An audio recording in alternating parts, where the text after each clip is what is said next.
Conor McGregor is back in the news again. What for? Winning fights? Not likely, is it? I'm at a point now where I'd be stunned if he ever comes back to MMA, and I'd be more stunned if he ever wins a fight again. Fair play, though. Do you know what I mean? Like, fuck off, can enjoy the rest of your life, enjoy the money. But did anyone see this fucking clip the other day? He's out celebrating with his old UFC belt. They don't even make that belt anymore. Now, don't get me wrong. If I'd have won a fucking UFC title, I'd probably be rocking that, on a daily basis just to keep the pants up. It looks a bit desperate when you are still claiming to be that guy and you haven't won a proper fight in 7 years or something, and you're walking around as if you've just won it last week. It's a bit sad. That's what he does now. He goes out on the piss, tells stories about how he used to be this, that and the other. He's basically become that 50-year-old guy at the bar while he's still in his 30s. Remember when I used to be heavyweight champ? You know what I mean? Like, it's that. Like, I haven't seen one of those belts in years. So yeah, that's what Conor does these days. Sells his whiskey and whatnot. And also, he tweets about old fights as if they just happened recently. Like that Khabib fight. When was that? 2018? And now he's moaning about this. There was a knee to the head of Khabib. Gassing out. I think he's getting smashed. I think it was an illegal knee. I mean, you're not supposed to knee down opponent. Conor is now getting on Joe Rogan. How long after this fight is this, by the way? 7th of October, 2018. This fight took place over 4 years ago. And this is what Conor McGregor's putting out on his Twitter. That was an illegal knee on the head of a grounded opponent. Shut up, Joe, you little fool, you. What are you talking about? Smash this and smash that. What was smashed? My knee into his fucking eye socket, yeah? That's a knee to a grounded opponent. Call the cops. It was 4 years ago, and he's banging on about Joe Rogan's commentary. He's out rocking with a belt that he won over 6 years ago. You look like the guy who just can't accept your current reality. That's not what we're here to talk about today. As it happens, Conor is now being sued by his old friend, Artem Lobov. Who is Artem Lobov, I hear you ask? Well, this is Artem Lobov here in happier times. Conor celebrating with him. Conor backstage at the Nate Diaz fight. Artem was fighting on that card. Artem got a lot of gigs off the back of Conor. I think Conor even did the Ultimate Fighter coaching to help Artem. They were the closest of friends. Artem was his sparring partner, and he was basically one of the few guys who was tough enough. I'm sorry, I've just got to stop a second. What the fuck is this? It's like, what the fuck? Artem was one of the few guys tough enough to basically withstand all of the punishment Conor would dish out in sparring and get Conor ready for a fight. He was great for that, and they were the best of friends. Remember when Artem Lobov got cornered by Khabib and his guys, and Conor, feeling like he had to leap to the defense of Artem, gets on a plane with his mates, goes all the way to Vegas, tries to fucking smash the bus up with Khabib on. That was because of Artem. That's how close they were. Well, here comes the sadness. So Artem says, I was the person who came up with the idea to do a whiskey for Conor. I said to him before you even look any further about vodka, here's what I know about Irish whiskey. I told him about my presentation from college. Okay, I mean, maybe there's some truth. I told him about the dominance of Irish whiskey and all of that. I'm going to try and be completely down the line here of how this sounds. I'm not going to be favourable to Conor or Artem. I'm just going to say how this sounds to someone reading this.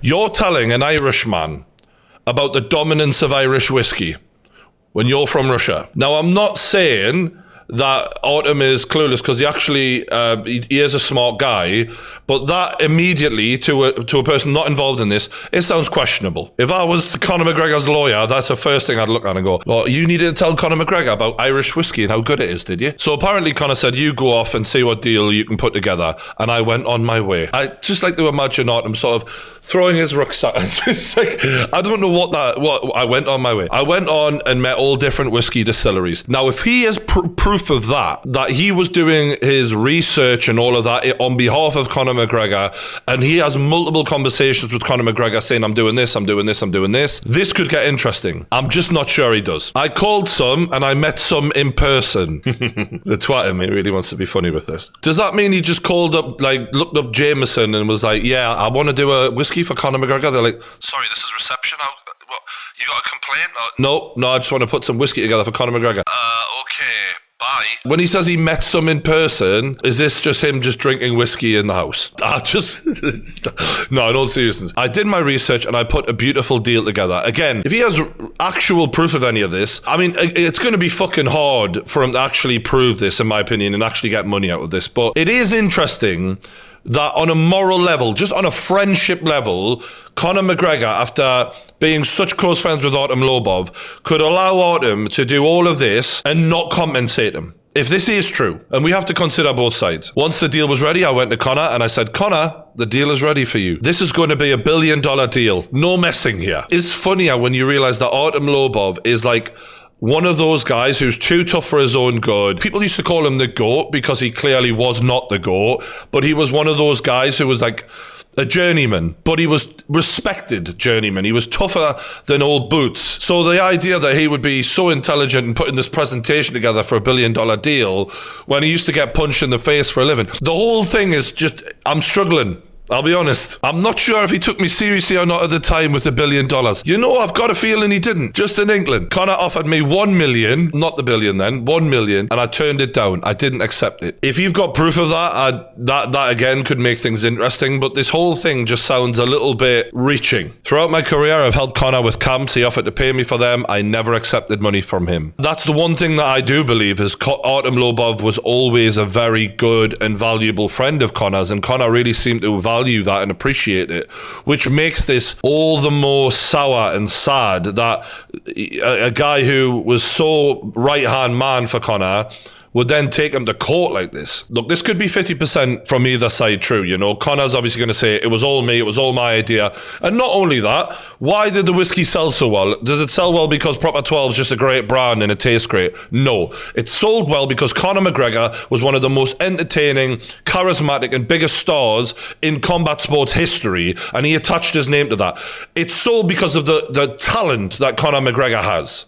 Not because Artem Lobov is a genius, right? Anyone could have told Conor McGregor to come up with that whiskey. It didn't matter because it was all about him and the sales. However, if Conor wasn't even thinking about whiskey and Artem Lobov comes and he goes, you should do a whiskey. I'm going to go and do this. I'm going to do that. I'm going to do the other. And help them with a lot of the preparation for this, then the man deserves compensated. People are going to look at this one of two ways. It's either an old friend who's now bitter and twisted and wants his money, or it's a guy who made all the money and didn't look after the little guys who actually helped him out. Maybe there's a bit of both in this. This is a lesson to all successful people to look after your friends, but also choose them wisely, because this just looks trash from all angles to me. The lawyer of Artem Lobov says, my client is a retired professional fighter, and this is what makes it more interesting, with a master's degree from DCU in finance and capital markets. What?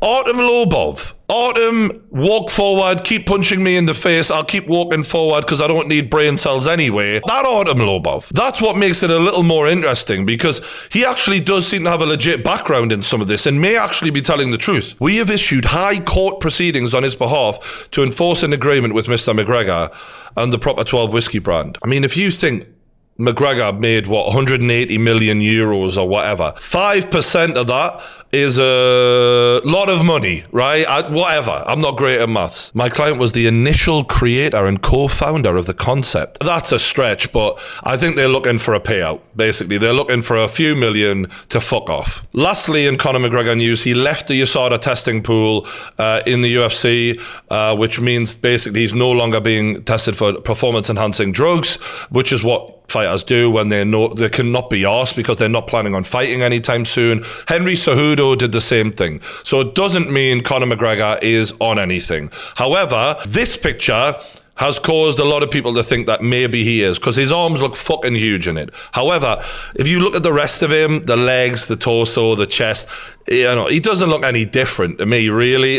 Has he been lifting weights a little bit more? Okay. Could that make his arms look... Has he got a pump on right after the gym? Possibly. Do I think that he's on anything? No. Personally, I think Conor McGregor has a little bit bigger arms here, but everything... I mean, he just looks... He's probably just got a pump from the gym. In terms of the Artem Lobov thing, I think there's a hint of truth in it, but I also think McGregor's going to beat this no problem. He's not going to end up having to give 5% of the whiskey money over to Artem. I'd be shocked if there's that much evidence. But it's just a sad situation all around. Don't forget to let us know in the comments below what you think of this entire situation. Hit that like button. Thanks for watching. Subscribe, and I'll see you on the next one.